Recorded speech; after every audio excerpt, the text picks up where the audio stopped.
it is adequate for you. So you want to come up real quick?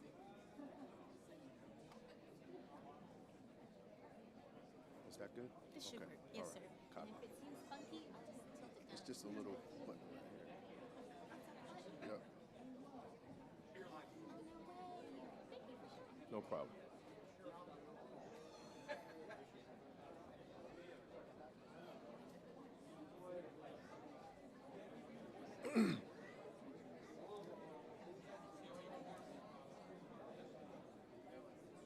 Ready to go.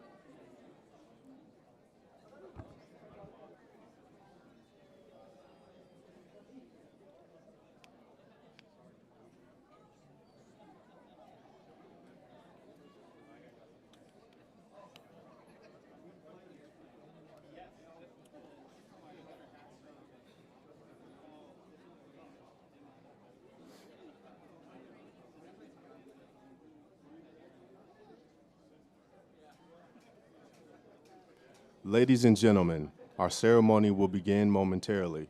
Please ensure all electronic devices have been silenced.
Good morning, ladies and gentlemen. I am Master Sergeant Vernon Boyd, and we are instructors for the Warrant Officer Training School. and your MCs for today's ceremony. On behalf of Brigadier General Joseph L. Sheffield, Commander, Gene M. Home Center, we welcome you to the graduation for Warrant Officer Training School's Class 2503.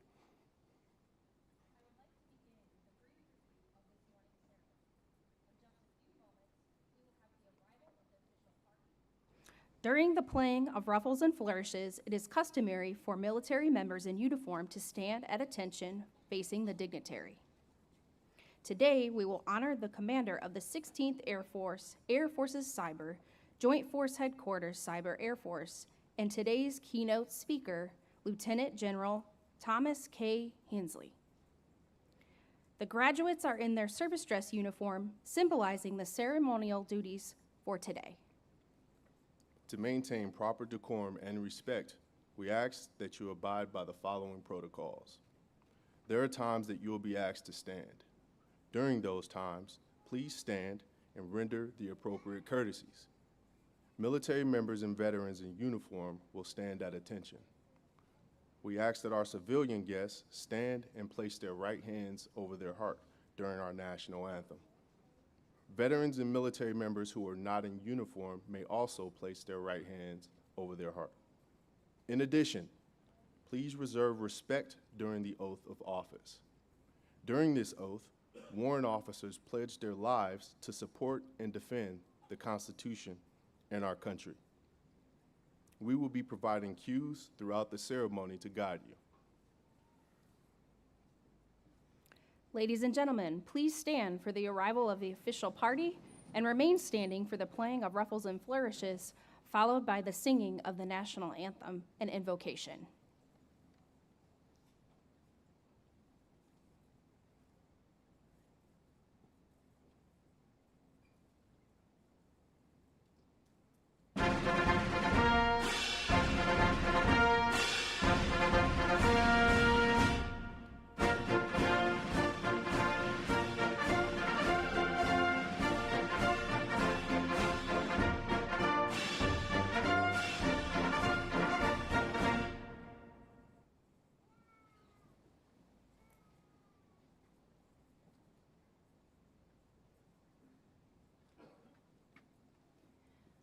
Oh, say, can you see by the dawn's early light what so proudly we hailed at the twilight's last gleaming, whose broad stripes and bright stars through the perilous fight o'er the ramparts we watched were so gallantly streaming, and the rocket's red glare, the bombs bursting in air, gave proof through the night that our flag was still there.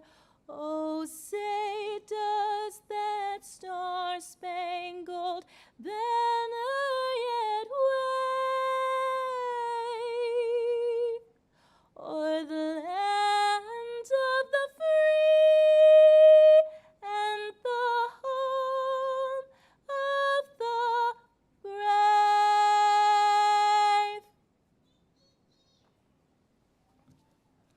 I invite you to join me in prayer. Good and gracious God, as we gather this morning for the graduation of our new warrant officer, Class 2503, we pause at the start of this ceremony to give thanks. Thanks for the foundational gifts of wisdom, courage, and right judgment with which you blessed these airmen, gifts that they have willfully exercised to develop and perfect their technical expertise and become a beacon of light recognized by their peers, and a beacon of light focused down the correct path to advise and lead others so that dominance is assured in their given domain. Thanks for the support of their mentors who have got them here, and for the instructors and administrators at this school who have honed these airmen's gifts so that at their duty stations, others may experience them as a rich blessing. Thanks for the support of significant others, family members, and friends before, during, and after the training. Individuals who have walked with these new graduates as their companions on the demanding journey. Continue to strengthen these relationships so that these warrant officers may find a refuge when times are demanding and doors open to celebrate when the time is right. Gracious God, ultimate giver of freedom, as American airmen, we take the sacred oath to support and defend the Constitution of the United States against all enemies, foreign and domestic. As we gather this morning, I pray that the commitment, positive spirit, and hope with which these new warrant officers embody will inspire others to strive to unlock their full potential. May our actions strengthen our great country and bring us closer to the time of lasting peace. We ask this in your divine name. Amen.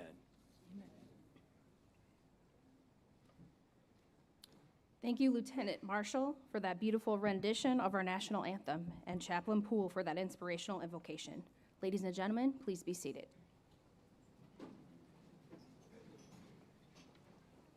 Before we begin, I would like to welcome our official party for today's ceremony. Please hold your applause until all names have been announced.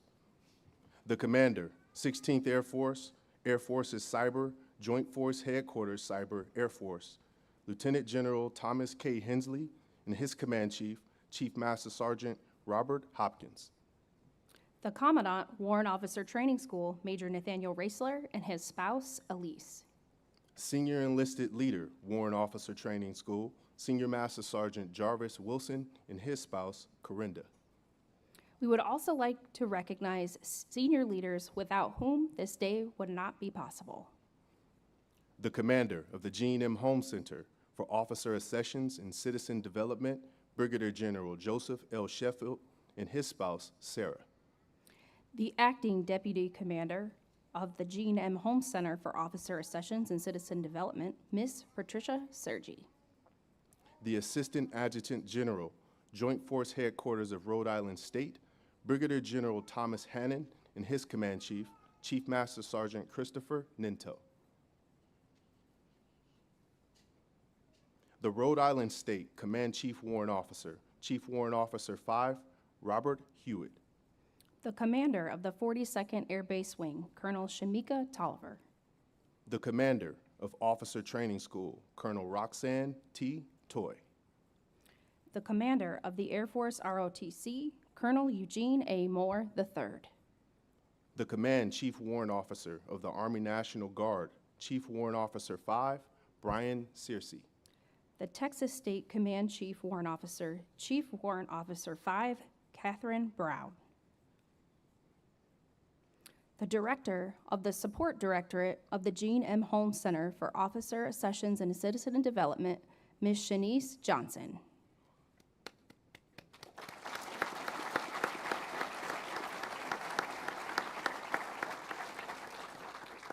We would also like to thank all general officers, senior executive service civilians, commanders, commandants, chiefs, senior enlisted leaders, friends, and family who have joined us on this special occasion. We hope that you enjoyed today's ceremony.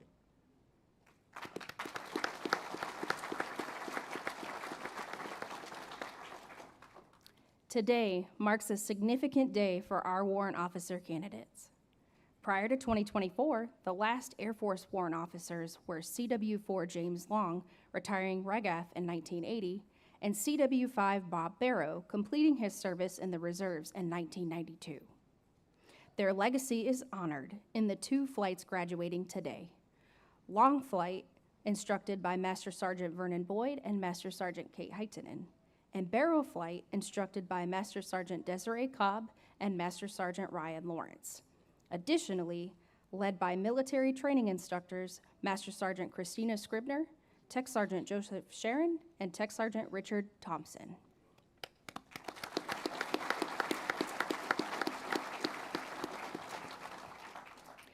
Today, we witness the dedication and commitment of the Warrant Officer Training School Class 2503. This class consisted of 30 total candidates, 17 active duty, 12 guardsmen, and 1 reservist. who have persevered and excelled through 8.5 weeks of rigorous training, testing their physical, emotional, and mental fortitude. Guided by the motto, Mission Ready, they have demonstrated their readiness not only through challenging academics, but also through team exercises that pushed their problem-solving skills and physical endurance. Please join me in welcoming the Commandant, Warrant Officer Training School, Major Nathaniel Raisler, to the stage for opening remarks.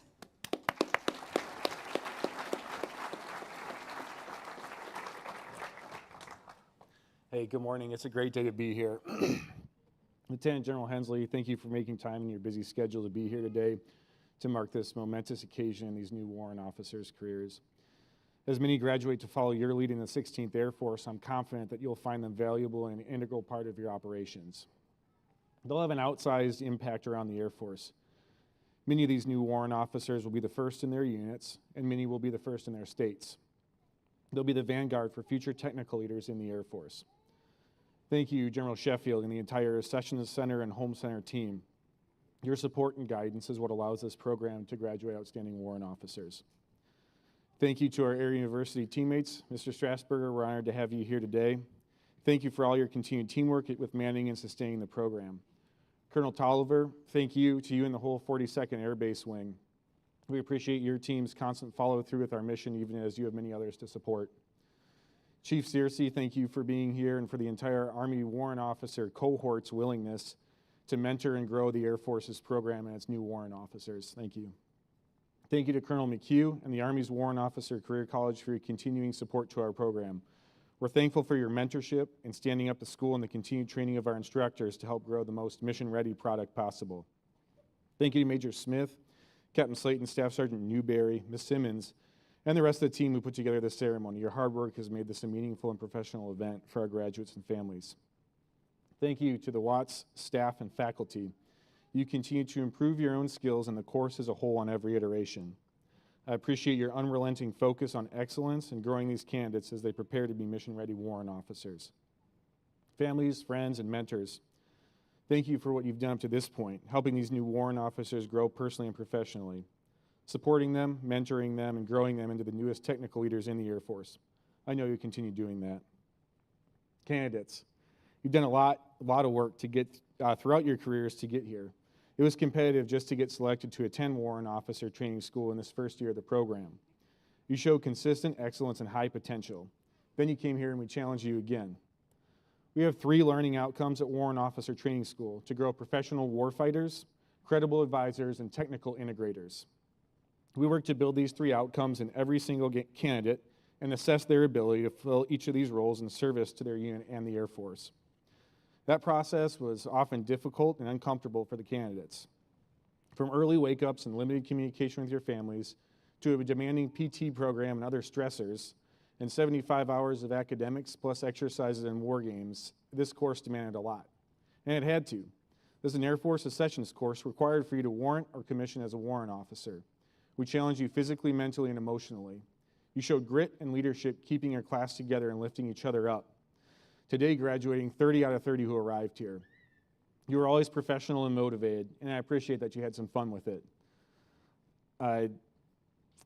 It's a testament to your dedication, to your excellence, and your hard work that you met or exceeded the challenges presented to you at Warrant Officer Training School.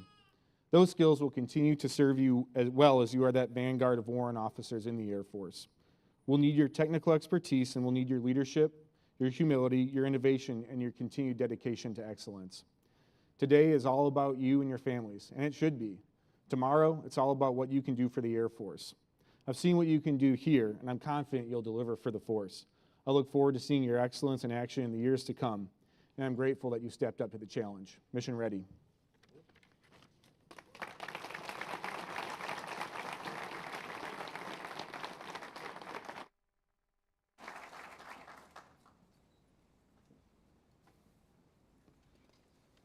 Thank you, Major Raisler. Senior Master Sergeant Wilson, please join Major Raisler on stage for the awards portion of our ceremony. The Warrant Officer Training School recognizes select individuals for their accomplishments while in training. Friends and family, please feel free to cheer for your graduate as they accept their award. Our first award is the Outstanding Contributor, presented to the individual in each flight who consistently helped the team reach its full potential. This award is selected by each respective flight. From Barrel Flight, Chief Warrant Officer 2, Brian Mundorf.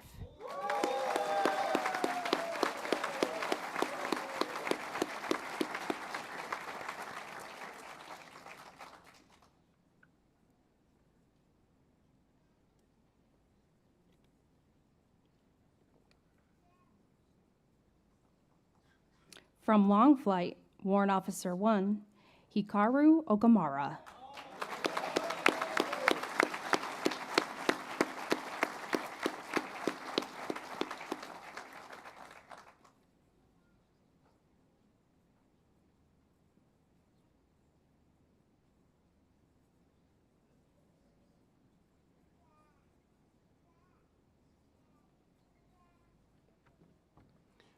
Next, we will recognize our distinguished graduates. These individuals are the top 10% of their class, having excelled in academic performance. Winners, please come forward to accept your award as your name is called.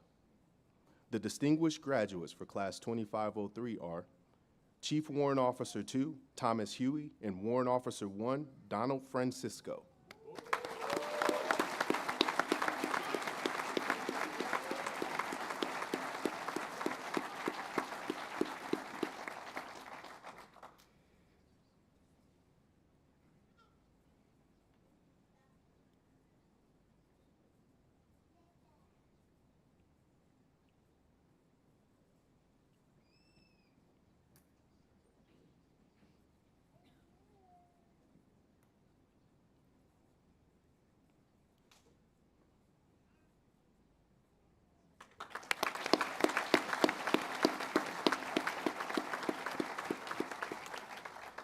Each Watts class includes a top graduate, recognized for the highest outstanding overall academic performance across all graded measures. The top graduate is Chief Warrant Officer 2, Brian Mundorf.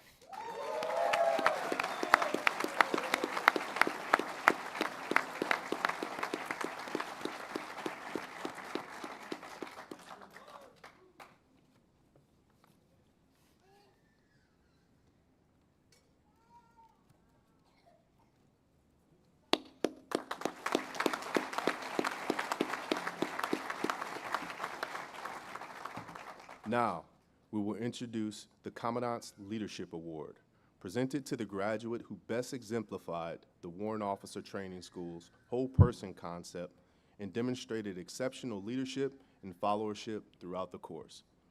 The recipient of the Commandant's Leadership Award for Class 2503 is Chief Warrant Officer 2, Thomas Huey.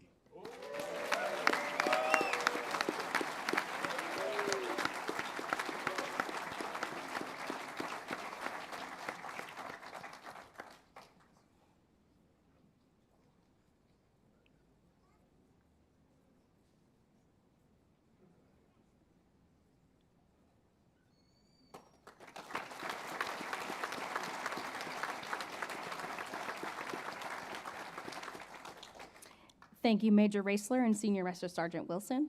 Please join me in applauding all of our individual award winners once again.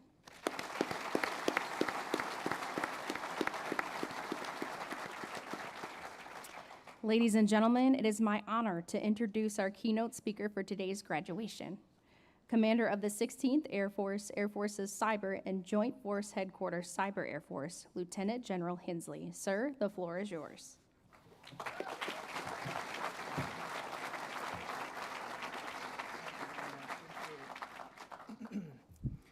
All right, good morning, ladies and gentlemen, distinguished guests, family members, and of course, Watts Class 2503.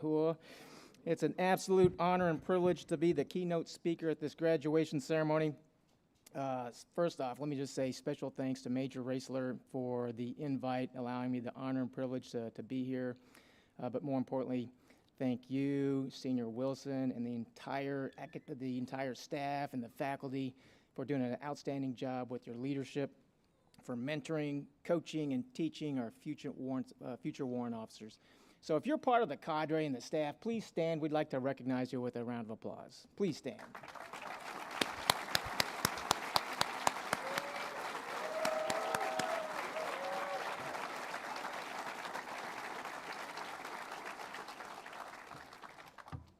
Today is really about celebrating excellence, commitment, and the deep technical skills that we need of our future warrant officers.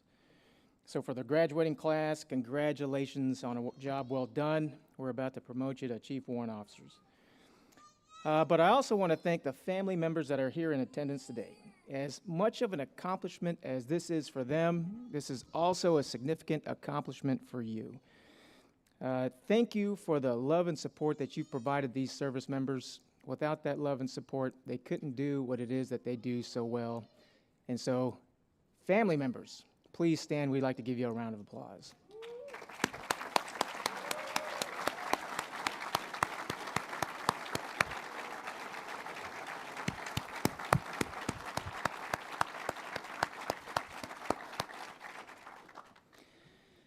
So in the early 50s, according to Air Force Regulation 3672, warrant officers were defined as a technical specialist with supervisory abilities.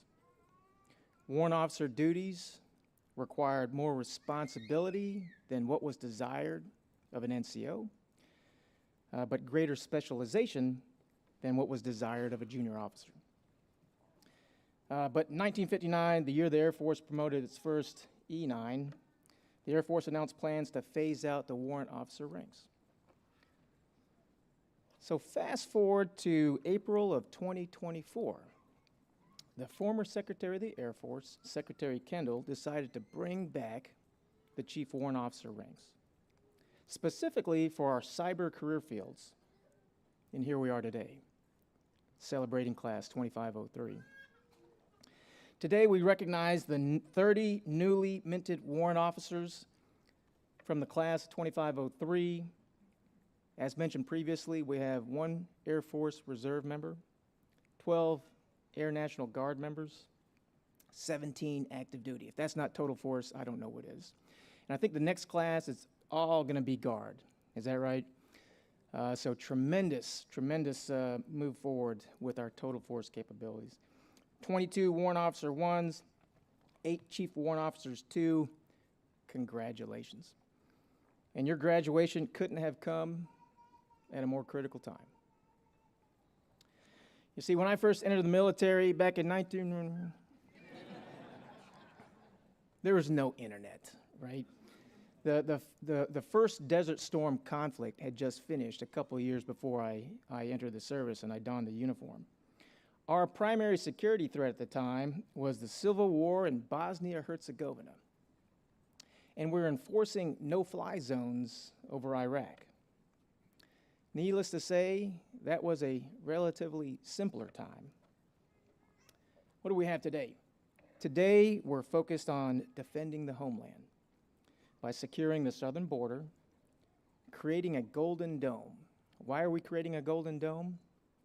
To defend against ICBMs, to defend against cruise missiles, to defend against hypersonic glide vehicles that go well over Mach 20. We are developing a golden dome to defend against those. But we're also deterring China, a communist government nation with modern 5th and 6th generation military capabilities in large quantities.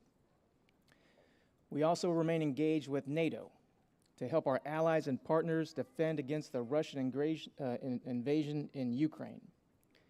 Not to mention the security concerns with Iran, the Houthis, North Korea, and yes, we still have global terrorist threats. Let's talk about cyber. You know, again, when I entered the military, there wasn't even an internet. Today, cyber is now a war-fighting domain. It's part of 21st century warfare, and we need 21st century warriors to engage in 21st century warfare. And quite frankly, for everybody in this room, cyber affairs, it is a national security priority. We face a rapidly evolving cyber strategic environment where our adversaries operate with near impunity. Around the world, agencies, businesses, healthcare providers, civil society, critical infrastructure, think water, energy, transportation, telecommunication companies, and others, they've all been attacked in some shape, form, or fashion around the world. Cyber espionage, ransomware, cyber attacks. And the cyber operating environment has, quite frankly, reached a tipping point as China, Russia, Iran, North Korea, and other actors, they direct, execute, and or sponsor malicious cyber activity. To be realistic with you, quite frankly, there are activities occurring below the threshold of armed conflict today. So whenever I have a large audience, I often poll the audience to ask them to raise their hand if you've heard of Volt Typhoon. You can keep your hands down. So for everybody else, who has heard of Volt Typhoon? Quite frankly, that's a lot more hands than I normally see, so that is promising. But most of the time, in large crowds of like 4,000 as an example, I'll get maybe 20% of the hands raised. So for those that aren't familiar with Volt Typhoon, we call them an advanced persistent threat. In other words, they're a malicious cyber actor. They are sponsored by the Chinese government. We discovered them in our SICR networks, critical infrastructure, key resources.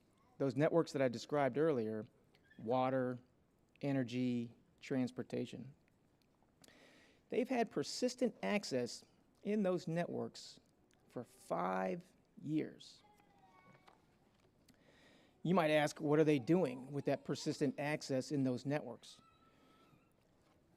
I have to believe that they're preparing for possible destructive cyber attacks should the Chinese government find themselves in a quote-unquote regional conflict in the Pacific. I put regional always in air quotes because if they find themselves in a conflict with the United States in the Pacific, it is certainly not going to be regional because of the cyber capabilities that they have those persistent accesses into. Quite frankly, not to scare anybody, but they are prepared to turn off your water, your energy, and your transportation networks. Can you imagine the implications if that were to happen? That would absolutely create chaos, panic, and casualties with not the military members, but our U.S. civilian population. That's a reality that we need to make sure that we're all aware of and that we understand. But like the Ginsu blade, wait, there's more. We also discovered Salt Typhoon. They are another Chinese government malicious cyber actor, and we discovered them in our telecommunication networks. And they've had persistent access for years. So when you look at Chinese state-sponsored malicious cyber actors with persistent access into our SICR networks and our telecommunication networks for years, on a good bad scale, I'd say that was bad. And so when I describe what the Chinese are doing with their cyber capabilities, I describe it, and it's just my words, nobody else has said this, that they're preparing for a total war. Not a total war in the sense of like World War I or World War II and how we define what total war is, but total war in the sense of 21st century warfare using the cyber domain as a warfighting domain. And, there's even more. So through the cyber domain, the Chinese government has stolen a staggering amount of intellectual proprietary information. Plans, designs, schematics. Recently, the Chinese unveiled their new J-35, their 5th generation fighter capability. When you put that J-35 next to an F-22, they strangely look similar. That's because they've accessed our designs, our schematics, and our plans. And because of that cyber espionage, when you couple that with their strong economy, they're able to build a very large and very capable modern military, again, with 5th and 6th generation weapon systems. And they're cranking them out in large numbers. And again, for the Chinese, quantity is a quality all on its own. So we certainly have a challenge before us with respect to the cyber domain. And there's a clear sense of urgency to elevate the importance of offensive cyber operations and cybersecurity of our networks. And so we absolutely need you and others like you, our chief warrant officers. They are going to be our technical experts. You will lead the cyber domain and help us achieve mastery in that cyber domain. We need you to be our technical leaders in cyber operations, to harness technology, develop capabilities, sharpen tactics, techniques, and procedures.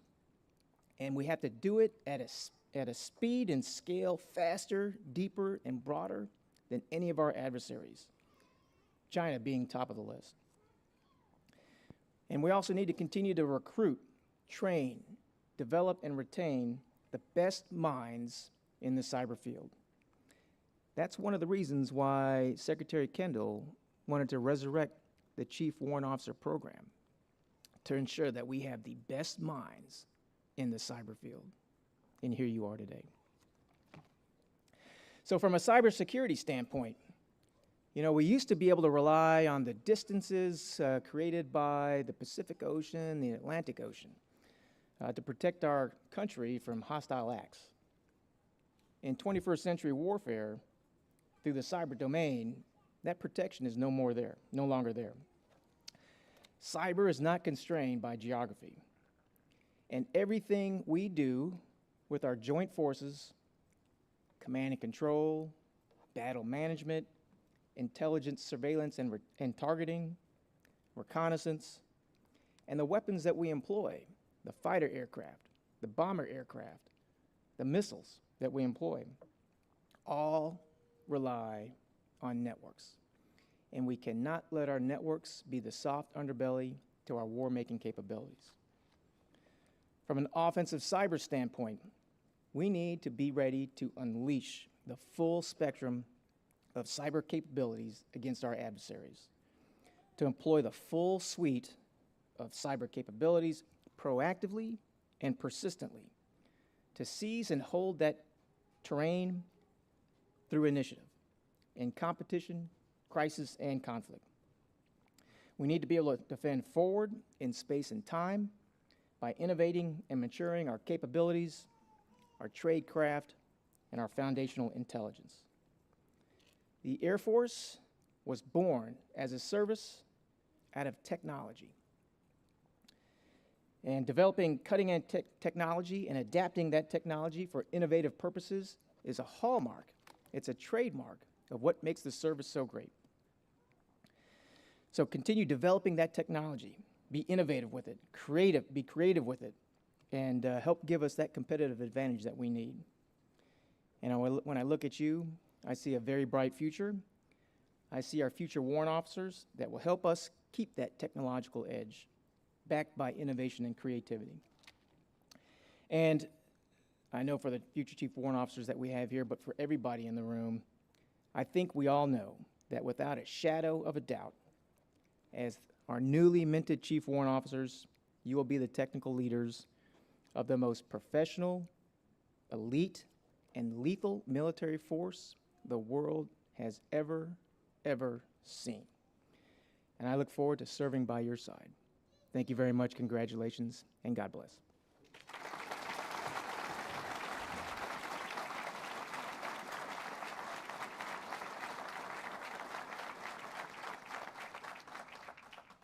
Thank you, General Hensley. On behalf of Watts Class 2503, the candidate commander, Chief Warrant Officer 2, Thomas Huey, would like to present you with a token of appreciation.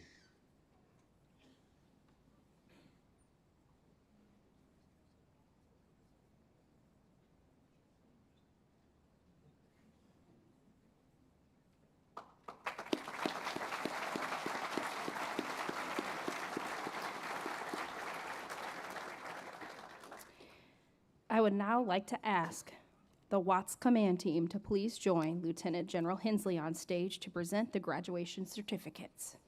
Graduates and instructors, please take your positions. Friends and family, feel free to cheer for your graduate as they accept their certificates.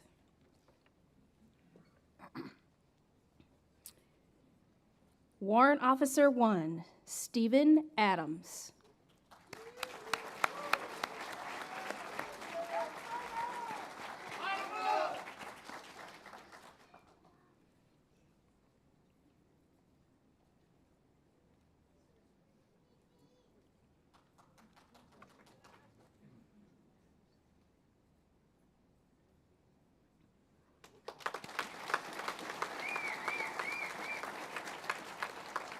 Warrant Officer 1, Cody Alvarenga.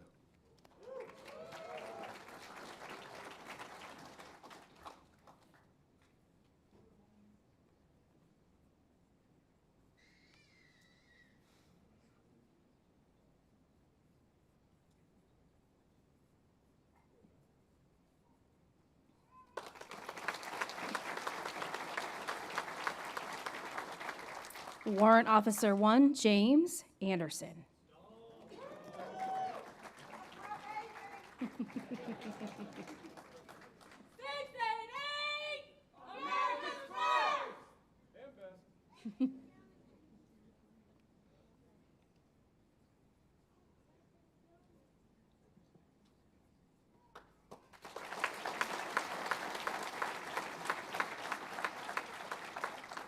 Warrant Officer 1, Kevin Blake.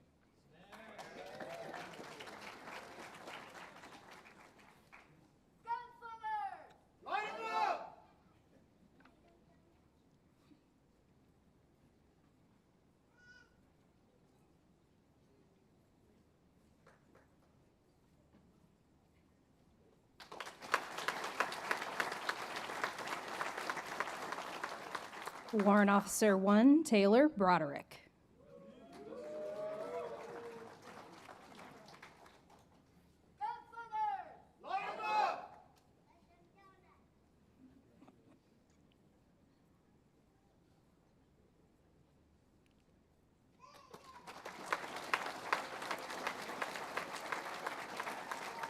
Warrant Officer 1, Curtis Cooper.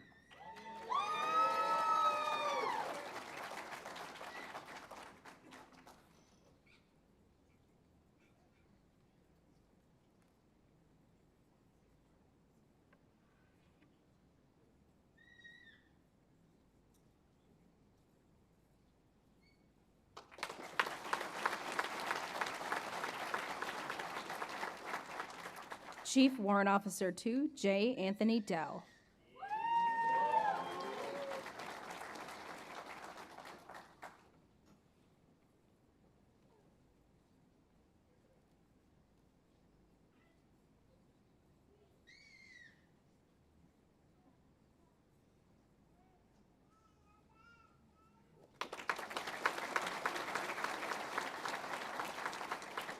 Warrant Officer 1, David Denny.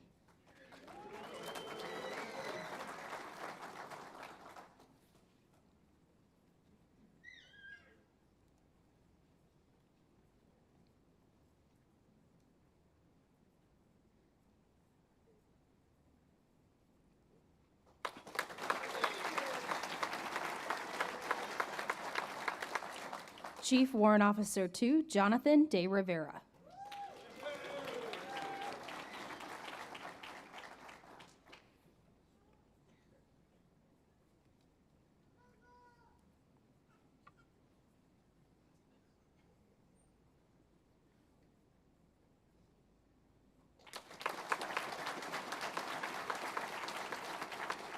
Warrant Officer 1, Ralph Dodd.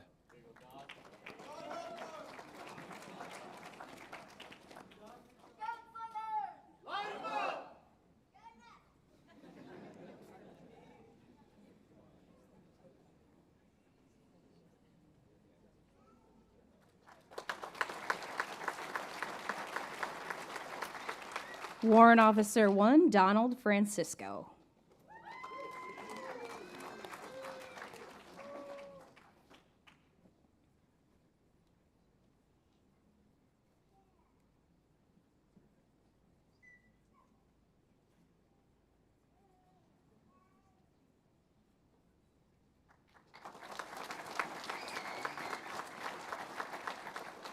Warrant Officer 1, Anthony Gerosa.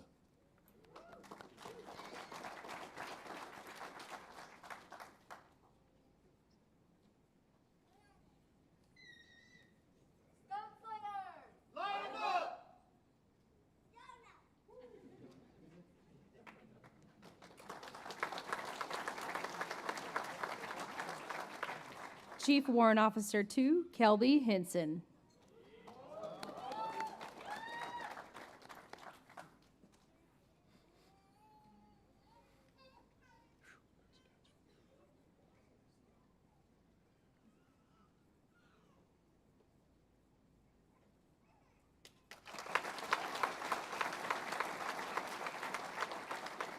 Chief Warrant Officer 2, Thomas Huey.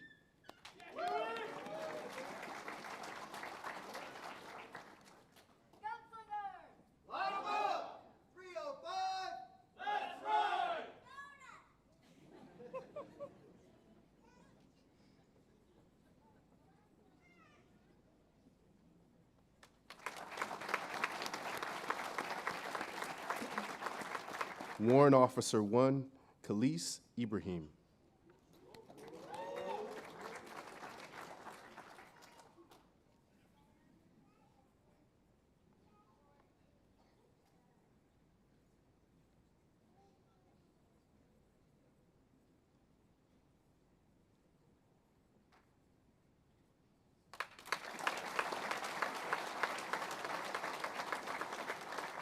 Warrant Officer 1, Elijah Kim.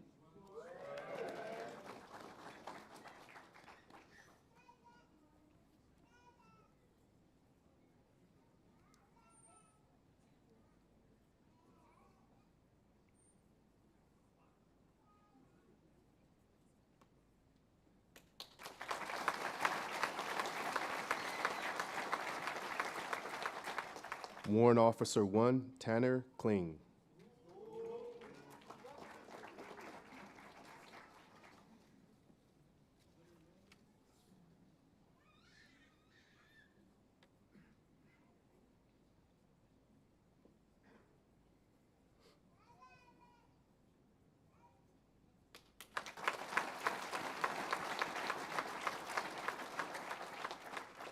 Chief Warrant Officer 2, Sean Lewis.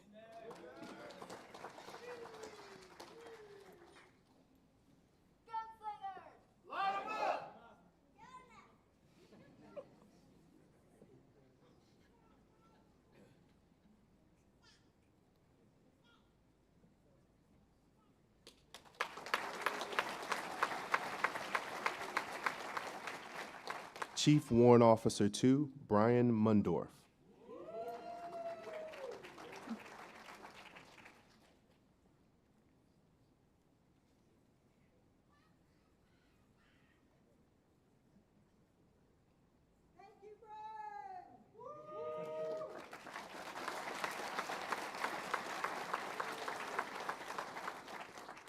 Warrant Officer 1, Levon Ohan.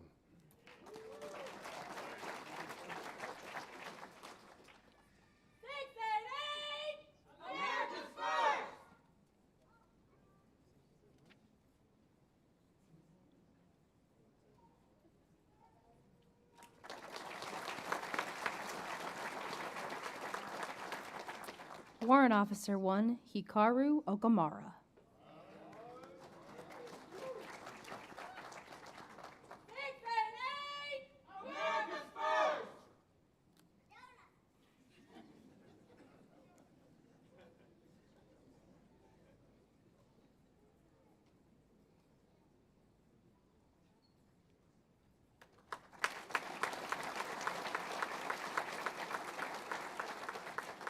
Chief Warrant Officer 2, Matthew Pierre.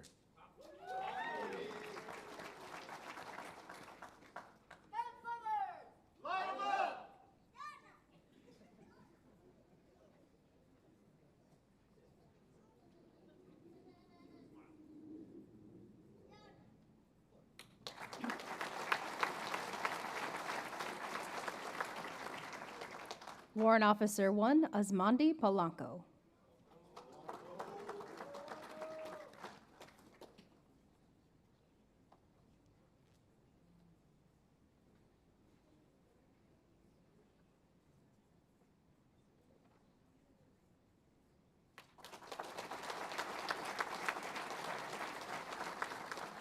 Warrant Officer 1, Nathan Poulin.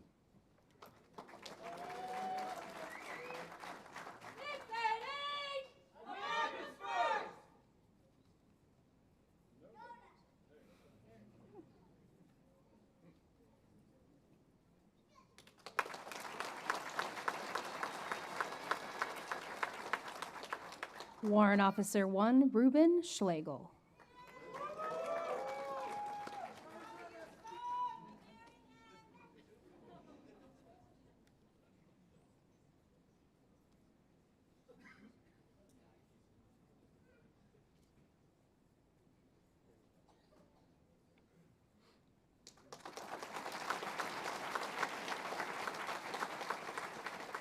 Warrant Officer 1, George Searden.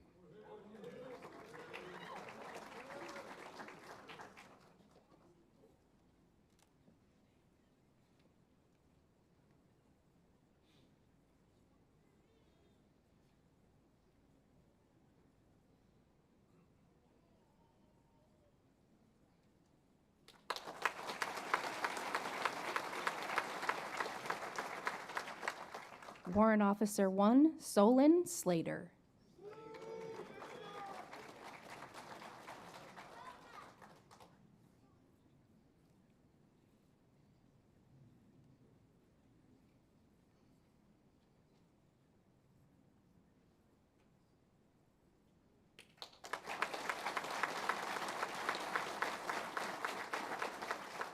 Warrant Officer 1, Jacob Spencer.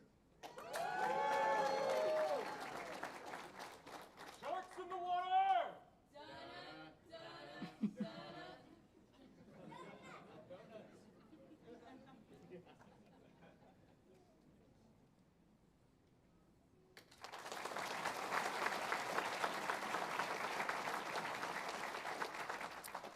Warrant Officer 1, Tyson Thomas.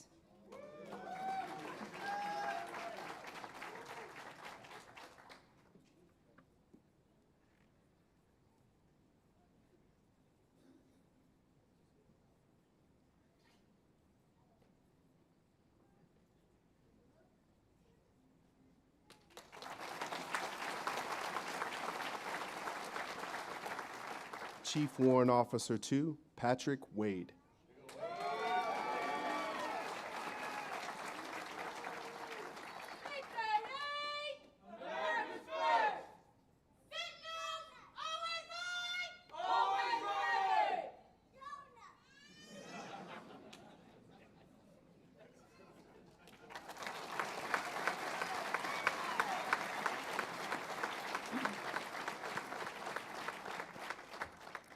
Ladies and gentlemen, please join me in another round of applause for our graduates.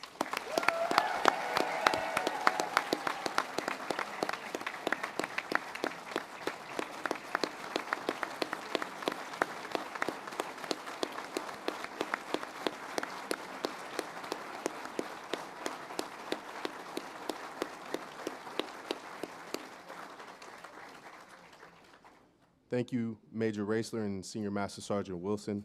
Ladies and gentlemen, please remain standing as General Hensley will now administer the oath of office. Please raise your right hand and repeat after me. I state your full name. Having been appointed a Chief Warrant Officer in the United States Air Force.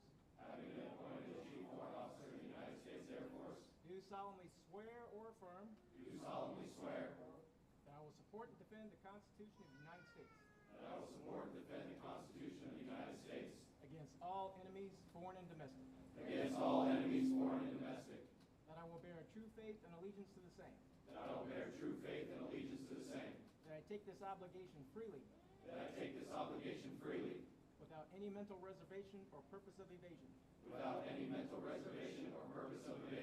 And I will well and faithfully discharge the duties.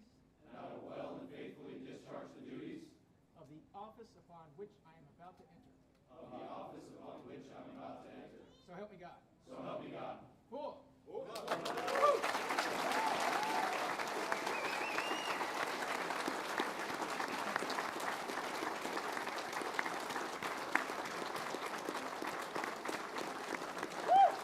Ladies and gentlemen, it is my honor and pleasure to introduce the Air Force's newest warrant officers.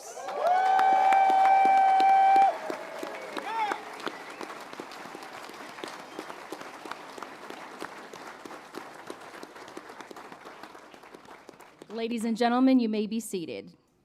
Class 2503, please come to the stage for a photo with General Hensley.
Ladies and gentlemen, please stand for the singing of the Air Force song, followed by the departure of the official party and the graduates.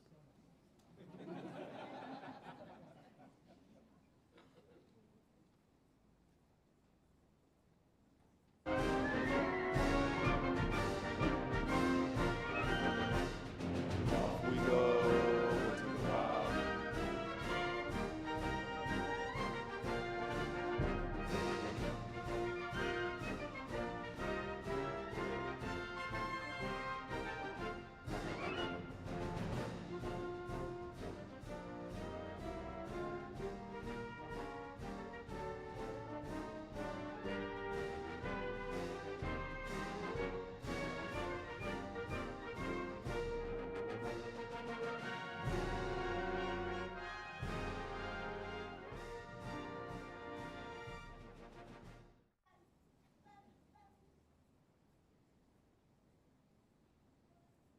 Third time's the charm. Class 2503, dismiss! Mission ready!